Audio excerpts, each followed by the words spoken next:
I share a lot of tech news, but I also want to ensure that I'm providing tangible resources and how-to steps for those of y'all that are still interested in breaking into the tech industry or tech adjacent roles. And so I share a lot of resources for non-technical roles, but I also want to share some resources and insights for those of y'all that are interested in technical roles. And I'm speaking from a perspective as someone who was a technical recruiter at a Fortune 500 company. This can apply to new grads or anyone that is simply interested in tech. So my first piece of advice is I want you to research and write down all of the growing industries closest to you. For example, I live in Houston. Houston's growing industry is green tech, venture capital, climate tech, which is another stem from green tech, energy tech, and the sports industry as it relates to the technical side. If you're in New York, fashion tech, sustainable tech, I want y'all to think grander and bigger than what simply meets the eye. Because the barrier to entry is not going to be as rigorous as it is for breaking into a Deloitte, Amazon, Adobe, Amex, The barrier of entry is going to still be rigorous, but not at the same level as these huge companies like Apple and Google. And the reason being is not this oversaturation of market. And so you really need to use that to your advantage. Also, some honorable mentions. Think about the biggest law firms where you are located. They always are going to use intersecting cross-functioning skills, same as the medical or healthcare industry.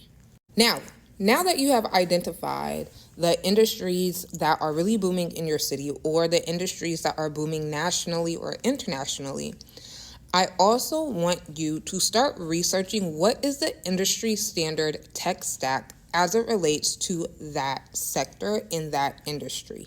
There's a misconception that every company uses the same tech stack, and that is not the case, especially if you're going to look at this from a big tech standpoint. The tech stack for Google is going to be different than the tech stack for Amazon. The tech stack from Amazon is going to be different than the tech stack for Apple. Apple's tech stack is going to be different for Microsoft. And so you need to understand, based off of the industries and companies that you are really attracted to, what is the tech stack that they use to code? What is the tech stack that they use for data analytics? What is the tech stack that they use for technical recruiting, and so forth? The more technical the skill is, the less likely you are going to be able to just simply cross over.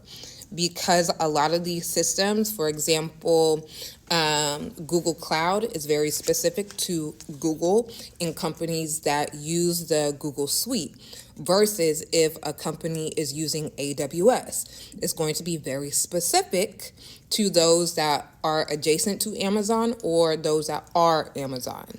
Most of the time, especially when we're talking about cloud, especially when we're talking about back end, understanding Python is vastly different than understanding Java and working in Java versus Python.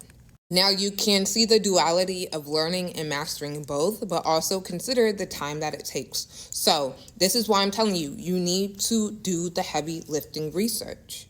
You also need to start going to networking events. 2025 is a year that we are going to be outside.